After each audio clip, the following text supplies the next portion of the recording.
I checked my phone and noticed I had 13 missed calls, all from my mother-in-law, Martha. Not again. While thinking about this, my phone vibrated once more. I answered, "Hello." Martha sounded angry. "Excuse me? Wasn't the allowance for this month supposed to be $3,000? It's overdue." "Excuse me, I told you to send the allowance. This month's payment hasn't been deposited yet," Martha ranted, ignoring my situation and only thinking about what she wanted.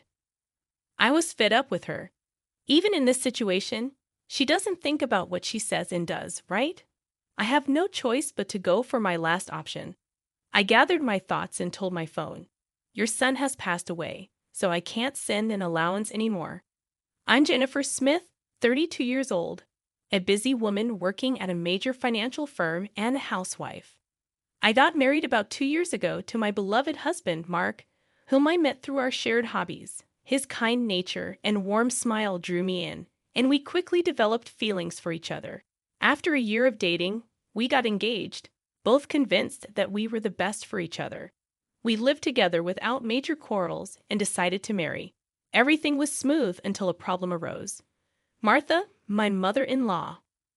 My father-in-law passed away a few years ago, leaving Martha as Mark's only family. The trouble began when I first visited her before our wedding. "Nice to meet you, Martha," I said.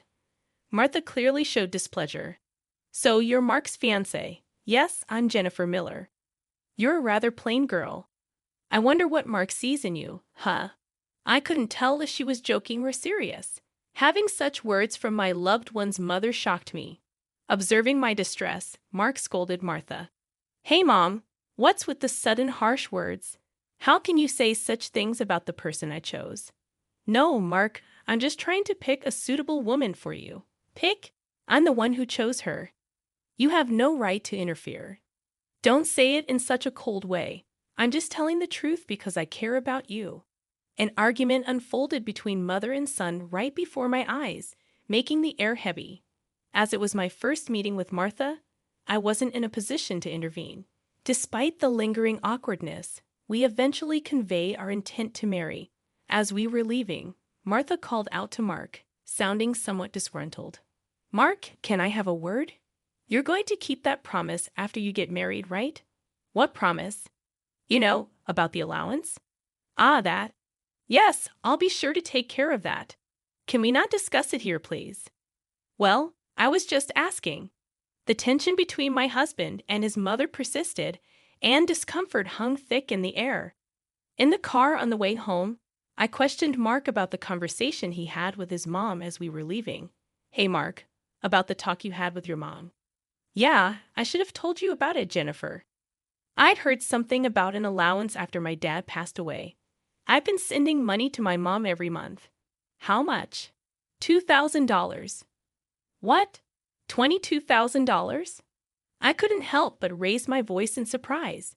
He sighed deeply and began to explain slowly. "Actually, my mom has a debt. She lost a lot of money at a casino a long time ago, and she's still paying it off. Her health isn't great these days, so she spends a lot of time at home, but she still needs money to live." "But $22,000? Isn't that a bit too much? If I try to lower the amount, she keeps calling me over and over. And no matter what, a mother was still a mother. I worry about her living alone. I see Mark is really devoted to his mother, but that makes sense. Since his father passed away, Martha has been the only family he has left. Regardless of her character, she's still his beloved mother. At that time, I only saw my husband as a kind person. 2 months after our wedding, during my lunch break one day, I got a call on my smartphone. The call was from Martha. When I answered with a hello, Martha began to speak cheerfully. "Jennifer, long time no see. Can we chat for a bit?" "Yes. What can I do for you?" "Well, I was hoping you could start sending me money." "Excuse me?" I was so taken aback I couldn't find words to respond. However, Martha seemed excited to continue the conversation. "You mentioned before that you're working for a financial company, right? That means you have a good salary, doesn't it?" "Well, not exactly." "What? You're lying to avoid giving me money. That's not what I mean." "Then what is it?" But Martha, you're still receiving financial support from Mark, aren't you? To my question, Martha responded defiantly. So what? Jennifer sternly expressed her feelings. Martha, getting $2,000 monthly support is a big deal. And yet you're asking for more. Really? You think so? If you were to send me an additional $1,000, I could avoid burdening Mark. What do you mean by that? Well, I have Mark as a guarantor for my debts. If I fail to make payments, the debt collectors will go after him. Do you understand? But aren't you using part of Mark's $2,000 to pay back the debt? I'm short. I have told Mark, but I have a significant amount of debt. Martha's tone made it clear that this was a fact. Even her husband was unaware of it. With future plans of having children, our expenses were set to increase. On top of that, taking over Martha's debt wasn't an easy task. But if Martha's payments fell behind and the debt landed on Mark, the interest would likely accumulate significantly by then. If I refused to send money, it would eventually become a problem for my husband. It seemed better for Martha to clear her debt now.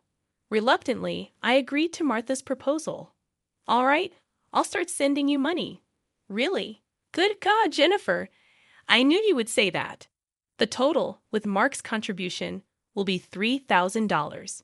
But this means you can pay off your debt, right? Yes, of course. I should be able to pay it all off in about a year. You promise, right? You'll make sure to pay off all your debts? I get it. So I'll be expecting it from this month onwards. Martha ended the call abruptly. The combination of physical exhaustion from work and this emotional burden only added to my stress. $1,000 a month? That's going to be rough, but it's also to prevent future problems for us. After all, if Martha can't make a living, it will upset Mark as well. That night, I promptly reported the matter to my husband. He told me I didn't have to do this, but I had already given my word to Martha, and it was a decision made for our future well-being. Mark expressed his gratitude and understanding, wearing a sorry expression throughout. Time passed, and 2 years have gone by. The financial support we initially thought would last a year is still ongoing, and even now, we're sending $3,000 every month to Martha. Moreover, about 2 months ago, Mark fell ill and hasn't been able to work. He's on sick leave, receiving disability benefits, but it's much less than his previous salary. Last month, I managed to transfer $3,000 to Martha from my savings. But if this situation continues, it will be very challenging. Shockingly, Martha has not visited her sick son even once, despite informing her about his hospitalization. She doesn't show up and only contacts me to ask, "You're still sending the money, right?" I was furious and decided to talk to Mark about it. Mark, listen. Isn't it wrong that Martha is only concerned about money despite your condition? We need to seriously consider what to do moving forward. Yeah, I've been thinking the same thing. I don't want to put more strain on you, Jennifer. This month, too, she's bombarding me with calls and messages asking if we've sent the money yet. Can you believe it? How could she focus solely on money when her son is unwell? Mark expressed his frustration at his mother, his face showing signs of weariness. Then, with a sudden idea, Mark exclaimed, "I've thought of something. Something unconventional." "What is it, Mark?" I inquired. "Well, this is our last option. I've thought of something beyond my imagination." While it might be considered inappropriate, it appeared to be the only way to get Martha to comprehend. A few weeks later, Mark was discharged from the hospital. Since Martha hadn't responded to any of our messages, we didn't inform her about Mark's release. In the past 2 weeks, Martha had persistently demanded the money. While Mark and I were enjoying a cup of tea, a message popped up on my phone. Upon checking, I saw 13 missed calls from Martha again. As expected, my phone vibrated once more. It was another call from Martha. "Hello!" I responded, activating the speaker microphone so that Mark could also listen. Martha immediately started shouting, "Listen, where's the $3,000 for this month?" "Excuse me," I interjected. "That's right. The money for this month hasn't been transferred yet. Do you realize Mark is now I began, but Martha cut me off, saying, I don't care if he's in the hospital or whatever. It's none of my business. You're working at a good place, right? You must have plenty of savings. Hurry up and transfer it here. Martha was yelling angrily. Eventually, she said something unbelievable. Listen, since you married Mark, if you can't pay, you have to pay me. Understand? If you refuse, I'll make you the guarantor. Got it? At that moment, something inside me snapped. She was openly expressing her demands without considering our situation at all. I had reached my breaking point with her.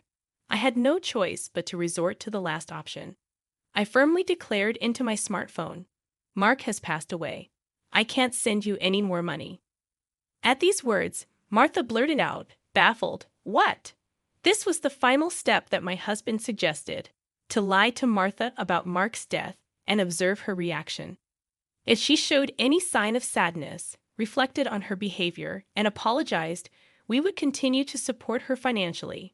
But as she didn't reflect and demanded money, we would sever ties completely. Deep down, I believed that even someone like Martha would deeply reflect on her actions if she were told that her own son had died. But in the very next moment, Martha burst into loud laughter. Yay, what's so funny? I asked. Well, isn't it obvious? If Mark is dead, that means his inheritance will be distributed to me too. Excuse me. I've been looking into it since I heard that Mark was sick. Listen here, 2/3 of Mark's assets are yours. The 1/3 is mine. I was at a loss for words. I never thought that when she first heard that her son was sick, she wouldn't look into treatment, but into how the inheritance would be divided. My anger surpassed. I was simply dumbfounded. My husband seemed to feel the same way, and as our eyes met, he slowly nodded. This was the signal to continue with the plan. Once again, I spoke firmly to Martha. Martha, did you hear what I said? Mark is dead. I heard. What about it? Aren't you sad your own son passed away before you? You just make sure to send me some. I won't let you get away with not doing it. With a click, the phone line was cut off, and a dial tone echoed. I glanced at my husband and saw that he was shaking, his face riddled with anger. Mark, are you okay? I asked. As I asked, my husband looked into my eyes and said, I'm cutting ties with her. She'll likely come here eventually, demanding money. Let's wait until then, okay? But are you really okay with this? Cutting off ties just like that? I inquired. Yeah, I have no regrets. After that call, she's no mother. My husband's eyes were filled with hatred, and I felt the same way. A person who only thinks about money over her own son's life is not family to me. A few days later, as we expected, Martha came to our house. For the time being, I decided to hide my husband in the next room and deal with Martha myself. Then Martha approached me with a face like a demon. Hey, give me Mark's inheritance right now, she demanded. Again with that. Anything else to say? He's already dead, isn't he? It's pointless to say anything now. You never even visited him. What are you saying? Are you really his mother? You're so annoying. Give me the inheritance right away. I don't mind getting the lawyer. Speaking more would be a waste of time. Just as I thought that, my husband emerged from the next room. Seeing him, Martha let out a startled gasp, as if she had seen a ghost. Mark? Why, weren't you dead? She exclaimed. Long time no see, Mom. Sorry, but the news about my death was a lie, Mark replied calmly. A lie? How could you be so disrespectful? Martha's voice rose. I wanted to confirm your true nature, Mom. I was curious about how you'd handle the allowance if your son died. But you turned out to be a gold digger, just as I suspected, Mark stated firmly. What? How dare you call your mother a gold digger? Martha protested. I'm cutting ties with a toxic parent like you, Mark declared. Martha's mouth was agape at my husband's angry shouts. She could not come to terms with the fact that her own son was severing ties with her. What? What does this mean, Mark? She stammered. It means exactly what I said. I can't consider someone like you as my mother. No way, Mark replied resolutely. Then what about the allowance? Do you really think I would? You're on your own with the debts. "We're moving," Mark announced. "Wait, please. If you do that, what about my living expenses?" Martha pleaded tearfully. With tears in her eyes, Martha reached out to my husband. He forcefully shook off her hand, looked at her coldly, and said, "I don't care about your living expenses. You have been living off us without even a single apology. I really understand your despicable nature now. Don't you show up in front of us again." "No, wait, Mark. Are you going to abandon your mother?" Martha cried out. Ignoring her words, my husband seized Martha's arm and guided her to the front door. He tossed her shoes and bag outside and escorted Martha out of the house. Martha created a commotion outside for a while but eventually disappeared, possibly unable to withstand the scrutiny of the neighbors. Despite her multiple attempts to contact us, we ignored all of them. Martha's number was set to be automatically rejected, and we completed our move. Regarding the issue of co-signing for the debts, it became invalid since Martha had made Mark the co-signer without his consent, absolving him of responsibility. Without the allowance from us, Martha seems to be leading a challenging life. It's only natural given that she had been using the allowance for gambling instead of settling her debts. She still faces a substantial debt burden and is pursued by debt collectors daily. Unable to indulge in gambling anymore, she appears to be working tirelessly from dawn to dusk. It's unlikely that she will be able to fully clear her debts in the foreseeable future. She will have to keep working until she is physically unable to do so. This is entirely a consequence of her own actions. As for us, we are enjoying fulfilling days in our new home. My husband's health has stabilized, and he has returned to work. After some time, we discovered a new life growing in my belly. We are expecting an additional member in our family next year. Moving forward, we aim to cherish happy moments as a family of 3.